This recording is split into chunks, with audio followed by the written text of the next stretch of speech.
महर्षि उड़िया बाबा को भी एक उपासक ने प्रश्न किया था कि महाराज जी, मन कैसे रुके? तो उड़िया बाबा ने उत्तर दिया, नियम पालन से। यदि हम नियम पर दृढ़ रहें तो मन हमारा क्या कर सकता है? नियम तो परमात्मा देखता है। हम लोग नियम पर दृढ़ नहीं रहते, इसी से हमारे देश की दुर्दशा है। संध्या वंदन तक का नियम जाता रहा है। भजन करने के लिए नियम की बड़ी आवश्यकता है। हाँ, बड़े नियम की आवश्यकता है। तो जैसे प्रातः काल से सायंकाल तक की हर व्यक्ति की अपनी एक दिनचर्या होनी चाहिए।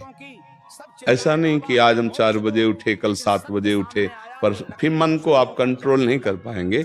मन के लिए एक दिनचर्या होनी चाहिए कि हमको 10 बजे सोना है, 4 बजे उठ जाना है, तो फिर 4 से 4:15 नहीं होना चाहिए।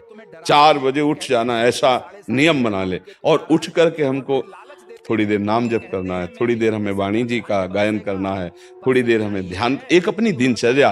फिर हम अपने संसार के कार्य के नियम, जो संसार के कार्य हैं, उनको भी करते हुए भगवान को समर्पित करें। जैसे जो पद में है, जो आपको राष्ट्र सेवा मिली है, जो आपको समाज सेवा के पद मिले हैं, या आपको जो घर की सेवा के कार्य मिले हैं, उनमें बहुत धर्म पूर्वक आचरण होना चाहिए।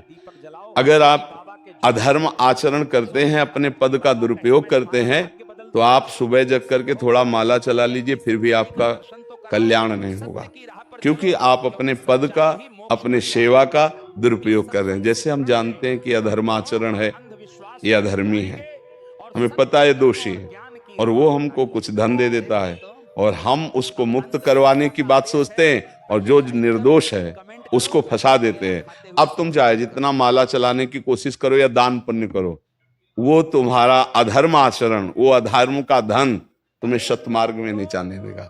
नियम लेना चाहिए कि जिस पद में है, जिस धर्म में है, जिस कर्तव्य में है, चाहे कुछ भी हो जाए, हम अपने कर्तव्य से विमुख नहीं होंगे।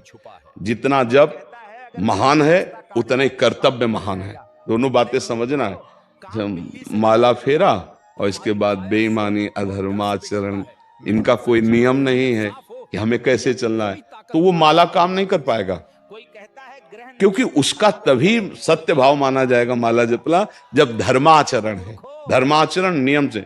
बोले वो बड़े कट्टर नियम वाले हैं, उनको घूस नहीं, आप उनको भयभीत करके नहीं काम करवा सकते, प्रलोभन में काम नहीं करा सकते। ये हमारी गृहस्थी है ना, तो गृहस्थी के पालन के लिए धन चाहिए, और धन के लिए हम धर्म को आगे रखें, धन को नहीं। धर्म को, हमारा कर्तव्य क्या, प्रायः जैसे पूज्य बाबा ने कहा, आज हमारे देश में बहुत दुर्दशा हो रही है। दुर्दशा हो रही, क्यों? क्योंकि सब अपनी जगह से गलत हो रहे हैं। अगर अपनी जगह हम ठीक रहे तो हमारी दुर्दशा नहीं होगी। हमारा भजन कम होगा, लेकिन हम धर्म से चल रहे हैं तो हम विजयी होंगे। हम भगवान को प्रसन्न कर सकते हैं, क्योंकि हमें जो कार्य मिला है वो भगवान का ही कार्य, सृष्टि भगवान का कार्य। जैसे नए बच्चे कुछ वकालत पढ़ रहे थे, तो यहाँ के प्रश्न किया था कि हम जानते हैं कि वो दोषी नहीं है, हम जानते हैं कि वो दोषी है, पर दोषी हमें पैसा दे रहा है, तो हम वकालत पढ़ी इसीलिए, हम उसको जिताएंगे, तो क्या कोई पाप है? तो उनका खुला पाप है। बोले नहीं, हमारी कोई ऐसा कंपनी दो, ऐसा कुछ बोले कि हमारी कंपनी को ये सिखाया जाता है, तो हमको तो ये करना ही होगा, अगर नहीं करेंगे तो हमारी वकालत का मतलब क्या रहा? तो नहीं, वकालत का मतलब अधर्मी को मुक्त करवाना नहीं है।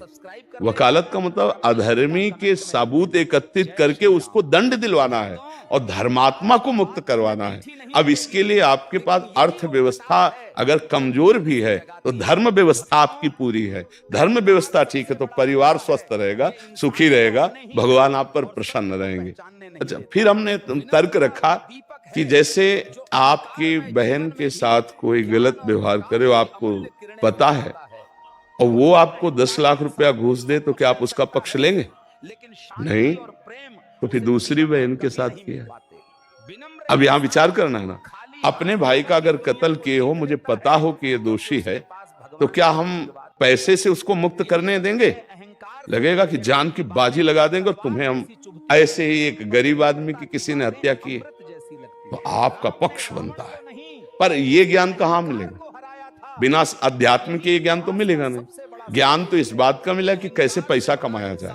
अच्छा, वो पैसा यदि अधर्म से आया है तो आपकी दुर्दशा कर देगा, आपकी बुद्धि भ्रष्ट कर देगा। तो जो बाबा कह रहे हैं कि आज हमारे समाज की बड़ी दुर्दशा हो रही, उसका कारण यही है कि हमें अध्यात्म का ज्ञान नहीं, हमें धर्म का ज्ञान नहीं, और बड़ी बड़ी गलतियां हो जाती है।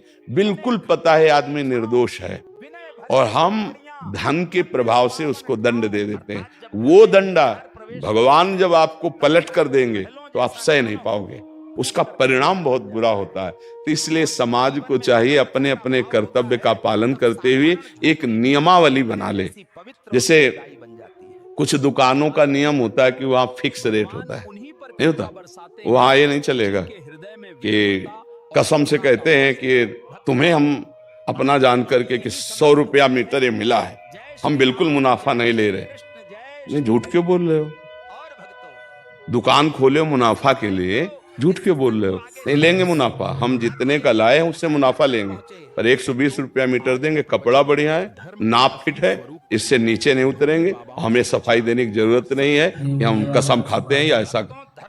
हम जानते हो ये बिजली है, दुकान है, नौकर लगे हैं, तो इसका मुनाफा लेने के लिए दुकान खोलें, कोई दान करने के लिए तो नहीं। तो सबको पता है मुनाफा लेगा, लेकिन एक फिक्स दाम, उसे 10-20 रुपया का मुनाफा लेकर के हम उसको बेच रहे हैं। लेकिन झूठ क्यों बोले? बोले झूठ के बिना धंधा नहीं चलता। नहीं, ऐसा नहीं है। अब असत्य बोलोगे तो उससे जो आपको मुनाफा मिलेगा वो आपकी बुद्धि भ्रष्ट करेगा, और सत्य है कि मुनाफा के लिए है वही चीज, और आप एक फिक्स रेट में दे रहे, बढ़िया।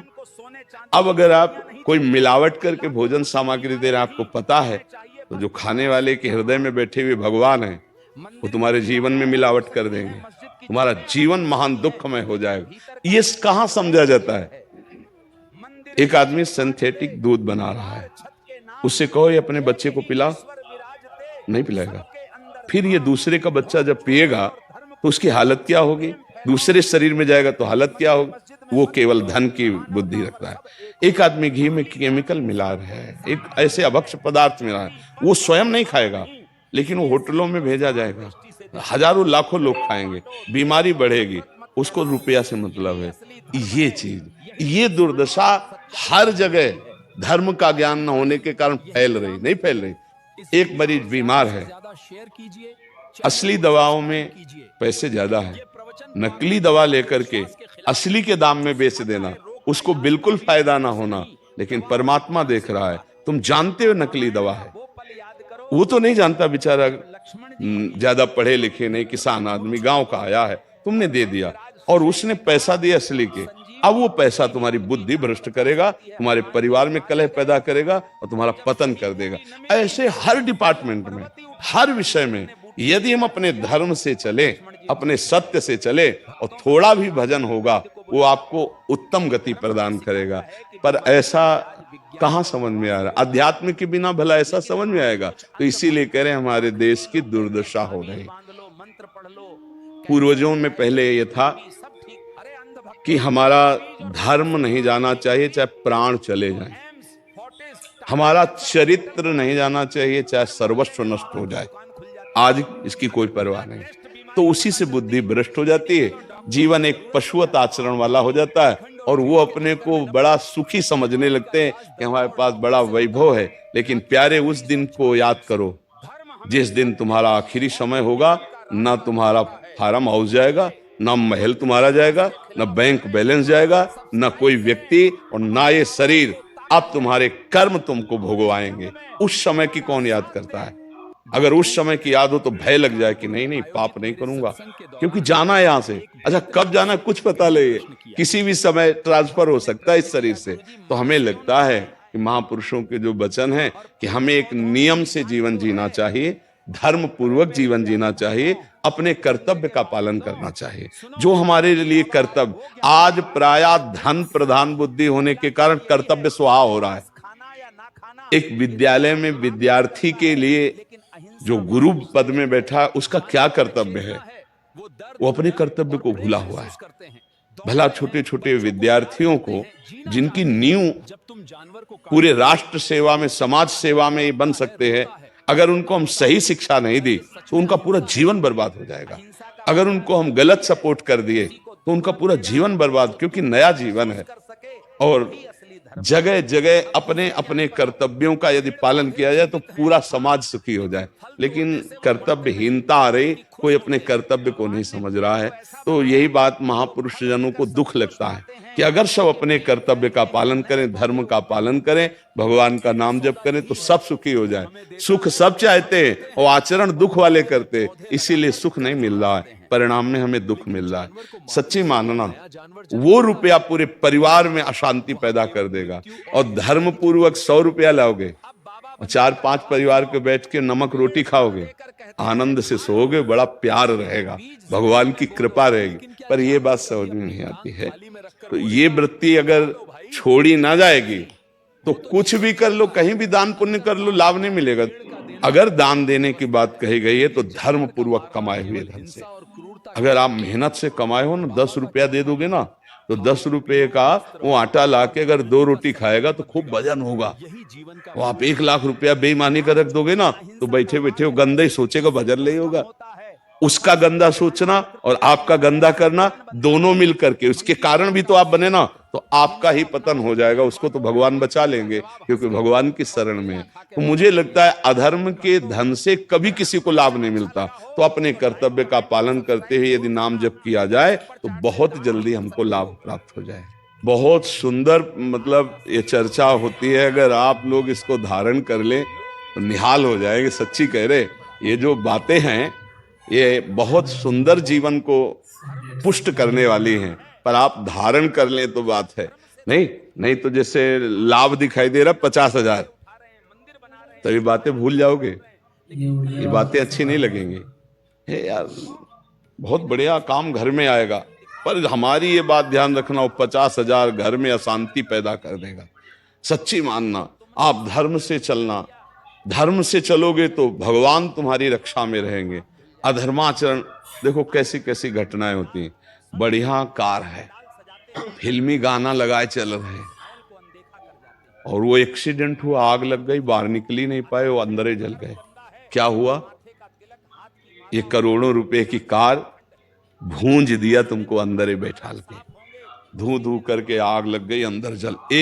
ऐसे जलना चाहते हो या भगवान के आनंद में चिंतन करके शरीर छोटे हो फिर दाह संस्कार हो? ऐसे कि सब लोग भगवान के नाम का कीर्तन करते ही जा रहे, फिर आपका अंतिम संस्कार, वहां जीवित जल गए। क्या हो सकता है? एक एक पल तुम्हारे कर्म का हिसाब होगा, एक एक सेकंड का। ऐसे कर्म करो कि हमारा अच्छा हिसाब हो, बुरा हिसाब। ये मत समझो कोई देख नहीं रहा, वो देख रहा है जिसको हिसाब कर रहा है, वो देख रहा है। उसके लिए कोई वकील या किसी सबूत की जरूरत नहीं होती, वो सर्वांतर्यामी आपके अंदर बैठे ही देख रहा है। तो सदैव जैसे ये सत्संग सुन रहे हैं, तो अगर हाथ जोड़ के प्रार्थना है, थोड़ी भी बात मान लोगे तो आप सच्चे सुख के मार्ग में चलने लगोगे। नहीं तो भाई बहुत गंदी हवा चल रही है, माया की बहुत गंदगी ऐसी फैल रही। कलिकाल है ना कि ये बातें किसी को पसंद नहीं आती। वो बात बताओ कि हम कितना रुपया कमा ले, कैसे कितने भोग ले, और वो अध्यात्म में नहीं है। आपको सत्य, धोखे में मत रहना।